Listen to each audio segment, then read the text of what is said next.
मैं डरता नहीं हूं। मैं अरविंद केजरीवाल जी का सिपाही हूं, ईमानदार हूं। काम करने की राजनीति और ईमानदारी की राजनीति अरविंद केजरीवाल जी के साथ पसीना बहा के सीखी है। मैं डरता नहीं हूं। और इसीलिए जब मेरे घर में सीबीआई पहुंची तो यकीन मानिए मेरे भाई और बहनों, मुझे एक सेकंड के लिए भी डर नहीं लगा, एक सेकंड के लिए भी घबराहट नहीं हुई। थोड़ा दिल दुखा, दिल दुखता है, दिल दुखता है। मेरे घर में आके, आपके घर में आके, किसी भी के भी घर में आके अगर कोई आदमी ये कहे कि हटो हमारे सामने से, हम आपके कपड़ों की अलमारी खोल के देखना चाहते हैं, आपके बीवी के कपड़ों की अलमारी खोल के देखना चाहते हैं क्या छिपाया हुआ है आप लोगों ने, आपके बच्चों के कपड़ों की अलमारी, उसके म्यूजिक, उसकी गिटार को पलट पलट के देखना चाहते हैं, तो दिल तो दुखता है, लेकिन मन मजबूत है क्योंकि ईमानदार हैं। मन नहीं टूटा। दिल दुखता है कि यार दिल्ली के 18 लाख बच्चों के लिए 7 साल से मेहनत कर रहा हूं और केजरीवाल जी के साथ मिलकर देश के करोड़ों बच्चों को, एक एक बच्चे को शानदार एजुकेशन देने के लिए सुबह से शाम तपस्या कर रहा हूं। और उसके बाद केंद्र में बैठे हुए निजाम को डर लगता है केजरीवाल जी से, इसलिए केजरीवाल जी के शिक्षा मंत्री को गिरफ्तार करने के लिए, उसके घर रेड डालने के लिए, उसके घर कपड़ों की अलमारी, उसके घर चावल, उसके घर गद्दे, उसके घर तकिया, उसकी रजाई, उसके कंबल में आप छान रहे हो कि कहीं कुछ सोना तो नहीं छिपा रखा, कहीं कोई पैसे तो नहीं छिपा रखे। मैं जानता हूं, मेरा भगवान जानता है, मेरे केजरीवाल जी जानते हैं, सब जानते हैं, मेरे दोस्त जानते हैं, मेरी बहनें भाई जानते हैं, हम ईमानदार लोग हैं, डरता नहीं हूं। इसीलिए जब आज ये बात आपने मीडिया पे देखी होगी, मेरे पास में मैसेज आया कि ये सीबीआई और ईडी, आप अगर इनसे बचना चाहते हो, अभी आपको गिरफ्तार करने की और बड़ी बड़ी तैयारियां चल रही हैं, आपके सारे केस खत्म करा देंगे, आपको कुछ नहीं होने देंगे, बस आप केजरीवाल जी का साथ छोड़ दो, आम आदमी पार्टी छोड़ दो। और दूसरा कहा कि पार्टी तोड़ दो, आम आदमी पार्टी छोड़ के आम आदमी पार्टी को तोड़ के ले आओ, भारतीय जनता पार्टी के पास कोई सीएम फेस नहीं है, हम आपको मुख्यमंत्री बना देंगे। लानत है ऐसी सोच पर। मैंने मैसेज का जवाब दिया कि मैं अरविंद केजरीवाल जी का सिपाही हूं, ईमानदार हूं, कभी एक पैसे का कुछ नहीं किया। आपने सीबीआई रेड करवाई, मेरे घर से एक पैसे की बेईमानी का सबूत नहीं निकला। मुझे मत डराओ, मैं बिकने वाला नहीं हूं, मैं बिकूंगा नहीं। और साथ साथ क्योंकि ईमानदार हूं इसलिए डरता भी नहीं हूं, और साथ साथ मैं यहां मुख्यमंत्री बनने तो आया ही नहीं था, मैं तो मंत्री बनने भी नहीं आया था। केजरीवाल जी ने मंत्री बना के कहा कि बच्चों की शिक्षा की व्यवस्था देखो, सपना जरूर लेके आया था कि दिल्ली के एक एक बच्चे को शानदार शिक्षा मिले। और आज भी 7 साल बाद भी मेरे मन में, दिल में यही सपना है कि देश के हर बच्चे को शानदार शिक्षा मिले। उसके लिए काम करते रहेंगे। सीबीआई से डांट दो, ईडी से डटवा दो, छापे पड़वा दो, जेल में डलवा दो, मरवा दो, कटवा दो, लेकिन देश के बच्चों के लिए तो काम करते रहेंगे, एजुकेशन के लिए तो काम करते रहेंगे। आज गुजरात की जमीन पे ये मैं कह के जा रहा हूं कि लाखों बच्चों का भविष्य बनाने का जो मार्गदर्शन अरविंद केजरीवाल जी से मिल रहा है, उसको कम नहीं होने देंगे। व्यक्ति को कुचल कर वे विचारों को कभी मान नहीं सकते, विचारों को कभी मान नहीं सकते। माननीय अपना सन्माननीय एवं एज्युकेशन मिनिस्टर माननीय मनीष सिसोदिया साहेब श्री ने विनंती करूं, अपनी वाणीनो अमने लाभ आपो साहेब श्री।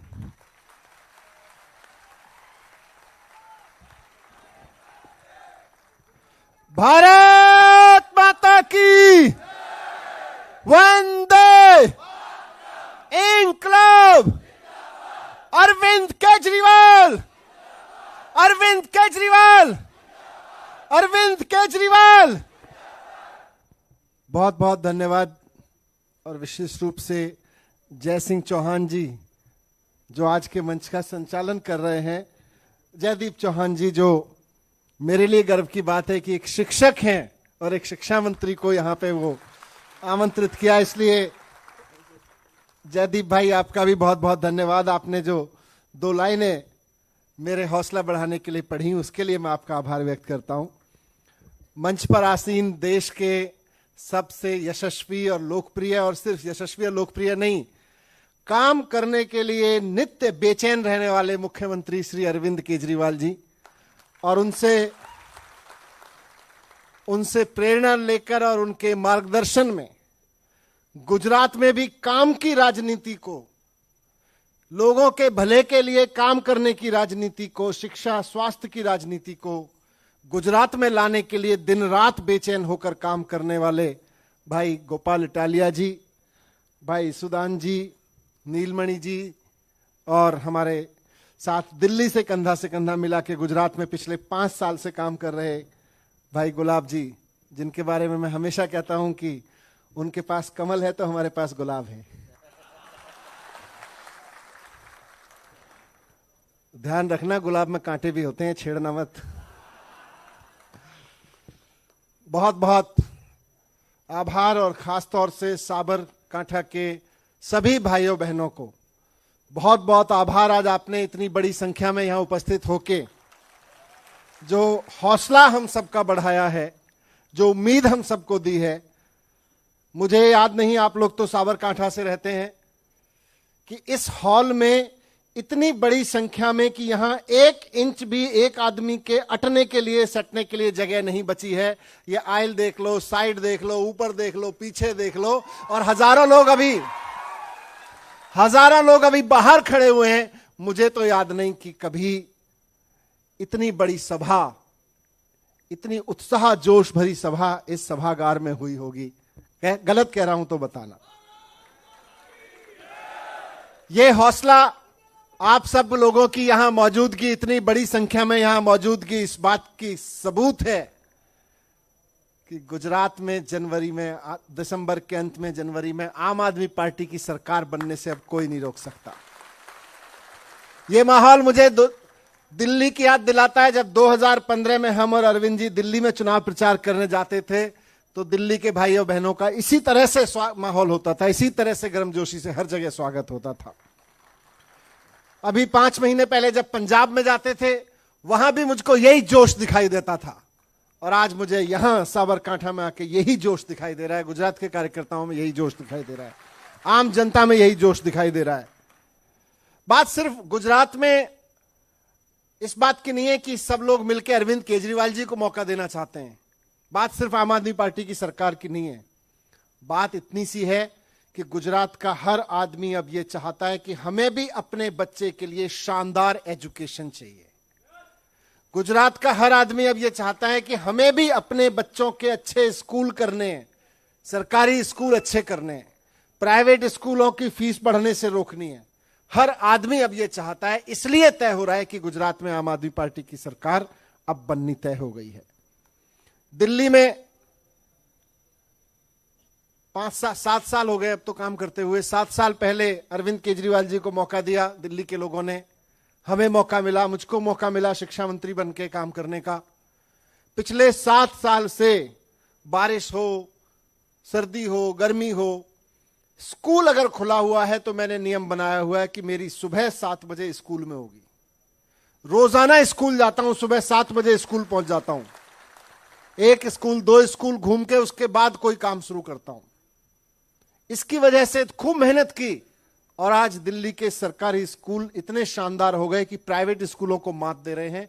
4 लाख बच्चे प्राइवेट स्कूल छोड़ के सरकारी स्कूलों में आ गए। गवर्नमेंट स्कूलों में पढ़ने वाले आम आदमी के बच्चे, जो कभी सोच नहीं सकते थे कि वो महंगी महंगी ट्यूशन दिलाएंगे अपने बच्चों को, कंपटीशन की, आईआईटी में जाने की, रिक्शे वाले का बच्चा, प्रेस करने वाले का बच्चा, प्राइवेट कंपनी में गार्ड का बच्चा, सामान्य नौकरी करने वाले का बच्चा, दुकान चलाने वाले की लड़की आज डॉक्टर बन रहे हैं, इंजीनियर बन रहे हैं, आईआईटी में जा रहे हैं, एम्स में पढ़ रहे हैं। इतना शानदार काम हो रहा है। जो सरकारी स्कूलों के रिजल्ट पहले 80% रोते पीटते आते थे, कोई बच्चे 40% ले आए, कोई 50% ले आए, आज 100%, 99.7% बच्चे वहां पास हो रहे हैं। और 40%, 50% पे नहीं, अब 90% लाने वालों की संख्या, 75, 95% लाने वालों की संख्या बढ़ती जा रही है। मैं अभी पिछले दिनों पंजाब में गया, कल भी पंजाब के मिनिस्टर आए थे मुझसे और सीएम साहब से मिलने, एजुकेशन मिनिस्टर। पंजाब में भी यही आग लग गई है। पंजाब के शिक्षा मंत्री भी रोज 3-4 स्कूल रोज घूम के आते हैं सर, रोज जाते हैं वो इसको दफ्तर में, बाद में जाते हैं, बोले मुझे तो पागलपन हो गया है कि मैं जब तक पंजाब के एक एक स्कूल में एक एक प्रिंसिपल से, बच्चों से, टीचर्स से नहीं मिल के आऊंगा, मैं नहीं मान सकता कि मैं शिक्षा मंत्री हूं। लगे हुए सुबह से। और वहां पे भी इसके नतीजे बहुत जल्द 1 साल के अंदर अंदर आपको देखने को मिलने लगेंगे। गुजरात में भारतीय जनता पार्टी 27 साल से सरकार चला रही है।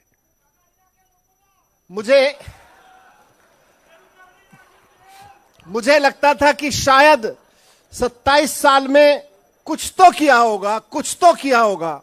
मुझे गोपाल भाई का फोन आया, इस्तान भाई का फोन आया पिछले दिनों, जब हम लोग अप्रैल में आए थे।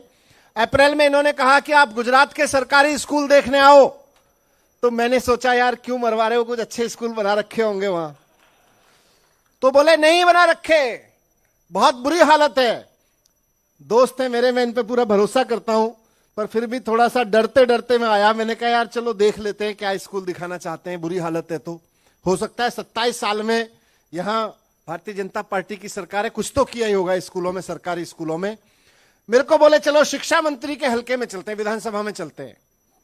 तो गुजरात के शिक्षा मंत्री की विधानसभा में मेरे को ये ले गए और वहां हमने 2 स्कूल देखे, शहर में देखे, किसी गांव में भी नहीं। और दोनों के दोनों स्कूल ऐसे लग रहे थे जैसे अभी किसी 6 महीने से बंद पड़े किसी कबाड़ खाने को खोल दिया गया हो। मकड़ी के जाले चारों तरफ, दीवारें सड़ी हुई, सब रोग लटक रहा है उसमें से, और बच्चे वहां बेचारे फर्श पे बैठ के पढ़ रहे हैं। टीचर से मिला तो पता चला 1-1 महीने के कॉन्ट्रैक्ट पे रखी गए टीचर्स वहां बच्चों को पढ़ा रहे थे। एक बच्चे को 5-5 क्लास को एक टीचर के जिम्मे छोड़ा हुआ था। मुझे लगता है ये तो गुजरात के बच्चों के साथ गद्दारी है, ये तो गुजरात के भविष्य के साथ गद्दारी है। आज उसी चीज को बदलने की बारी है कि आइए हम मिलके गुजरात के बच्चों का भविष्य ठीक करते हैं। आज दिल्ली के सरकारी स्कूलों को कहते हैं स्विमिंग पूल वाला स्कूल है, फुटबॉल ग्राउंड वाला स्कूल है, शानदार लैबोरेटरी वाले स्कूल हैं। एक स्कूल की लैब, लैबोरेटरी, खेल के मैदान। 5 साल तो बहुत लंबा समय, 27 साल की जरूरत नहीं पड़ती उसमें। 2-3 साल के अंदर अंदर गुजरात का एक सरकारी स्कूल प्राइवेट स्कूलों से शानदार ना हो जाए तो कहना इसकी गारंटी है आज। और सिर्फ बिल्डिंग चमकाने की बात नहीं है, बात सिर्फ ये नहीं है कि 5 स्टार बिल्डिंग बना देंगे। हर बच्चे का हक है गुजरात के कि उसको भी शानदार स्कूल में पढ़ने का मौका मिले, शानदार लैब में बैठने का मौका मिले, शानदार लाइब्रेरी में पढ़ने का मौका मिले। लेकिन हर बच्चे का हक है कि उसको भी प्राइवेट स्कूलों जैसी या दिल्ली के शानदार स्कूलों जैसी शानदार पढ़ाई मिले। इसलिए पढ़ाई बहुत शानदार कराएंगे, उसके लिए जितनी टीचर ट्रेनिंग करानी पड़े। आज दिल्ली में वही टीचर हैं लेकिन इतनी शानदार एजुकेशन दे रहे हैं। गुजरात में भी वही टीचर हैं, टीचर्स बहुत शानदार हैं गुजरात के। सरकार खराब है, सरकार शिक्षा पे ध्यान नहीं देती है। वही काम करेंगे। अगर मैं दिल्ली के टीचर्स को अरविंद केजरीवाल जी के आदेश पर IIM अहमदाबाद में प्रिंसिपल्स को स्कूल मैनेजमेंट की ट्रेनिंग कोर्स लेने भेज सकता हूं, तो गुजरात के प्रिंसिपल्स को क्यों नहीं भेजा जाता भाई अहमदाबाद के IIM में? अहमदाबाद तो IIM का तो गुजरात में ही है, उनको तो रोज भेजना चाहिए, यहां से खूब सारों को भेजना चाहिए। लेकिन नहीं, टीचर्स उनके प्रायोरिटी पे ही नहीं है। तो टीचर्स ट्रेनिंग दिला के, टीचर्स को सारी सुविधाएं दे के पढ़ाई शानदार करेंगे। और जो टीचर्स की कमी है, मौजूदा स्कूलों में टीचर्स की भारी कमी है, टीचर्स की कमी को पूरा करेंगे। दिल्ली में अरविंद केजरीवाल जी की सरकार ने 19,000 टीचर्स भर्ती किए, 19,000। और आज मैं गुजरात में कह रहा हूं कि गुजरात में टीचर्स की भारी कमी है। आप सरकार बनवाइए, पहले साल में 1 लाख टीचर्स भर्ती करेंगे, 1 लाख नए लड़के लड़कियों को। पहले साल में 1 लाख नए नौजवान टीचर्स को नौकरी मिलेगी, सरकारी पक्की नौकरी मिलेगी टीचर्स को, टैलेंटेड टीचर्स को नौकरी मिलेगी। और बच्चों को शानदार टीचर्स मिलेंगे पढ़ाने के लिए। ये आज केजरीवाल जी की गारंटी है। और दिल्ली में, यहां गुजरात में विद्या सहायकों के बहुत सारे मसले हैं, बहुत बड़े बड़े मसले हैं विद्या सहायकों के। एक एक विद्या सहायक के सारे मसलों की अरविंद केजरीवाल जी ने लिस्ट बना रखी है। आप सरकार बनवाइए, महीने भर के अंदर अंदर सबको सॉल्व करेंगे, सारे विद्या सहायकों के मसलों को सॉल्व करेंगे। मैं यहां से पिछली बार आया था तो कुछ युवा मिले थे, गोपाल भाई और रिजवान भाई ने भी मुझे और थोड़ा अपडेट दिया कि यहां बच्चे टीचर्स में कैरियर बनाना चाहते हैं, बीएड करके बैठे हुए हैं, टीचर ट्रेनिंग लेके बैठे हुए हैं, लेकिन सरकार टीईटी का एग्जाम नहीं कराती है। लोग टीईटी का एग्जाम के लिए भटक रहे हैं, डिग्री ले लेके कि बीएड की डिग्री तो है, टीईटी नहीं है। क्यों नहीं है? क्योंकि सरकार ने नहीं कराया।